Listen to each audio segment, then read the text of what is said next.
So Kat mentioned to me that she's going to get an organic acid test done, and I love getting an organic acid test done from people with mold and Lyme, but especially mold, because the first 9 rows in that lab report are about yeast and fungal markers. So it checks for Candida through arabinose.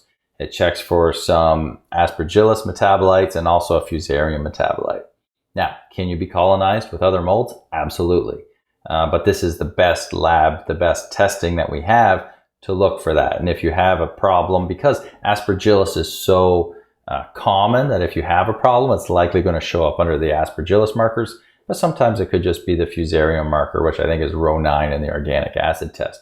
So I use Mosaic Diagnostics, which is formerly Great Plains Lab, which you've probably heard of that one, but Mosaic is their rebranded name, which is, I like the name better, their website's better, and their logo is better. So good job, guys.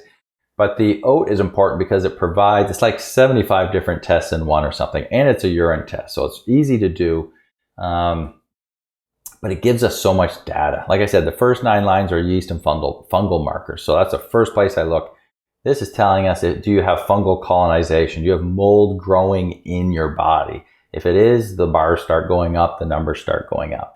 But it also shows us like your hippuric acid, which is a metabolite of gut bacteria, usually pathogens or bad bacteria that you don't want. You have an overgrowth of bad guys. Sometimes that hippuric acid will be creeping up from the bad guys. Well, not sometimes, it will. If you've got an overflow of bad bacteria in your gut, you'll see that hippuric acid go up. Another good marker is the Clostridia markers at the bottom of the first page of the report. And as the gut gets more dysbiotic, and what creates a dysbiotic gut? Mold and mycotoxins wreak havoc on the gut. So the more dysbiotic the gut gets, the more Clostridia infections, bacteria will run out of range. So there's a lot of different Clostridia species. You know, we're familiar with C. diff, Clostridia difficile, but there are other ones too. And the more dysbiotic the butt get, did I say butt? The gut, not the butt. The more dysbiotic the gut gets, that Clostridia goes up. And as Clostridia goes up, that creates a problem with dopamine. As dopamine goes up, that affects the brain as an excitatory. You can sometimes easily see that in kids without even testing.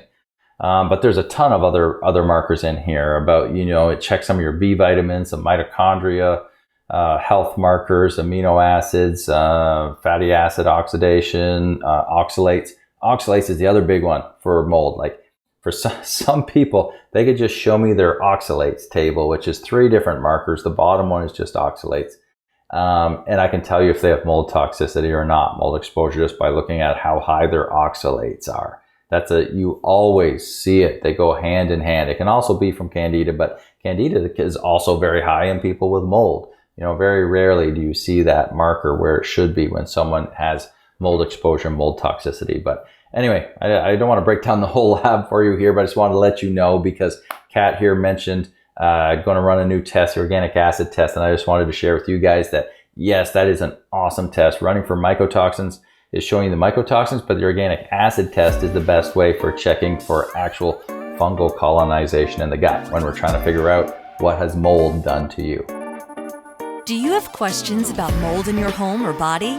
Book a consultation with Matt, aka the Mold Man, to guide your home and body to the next level of healing.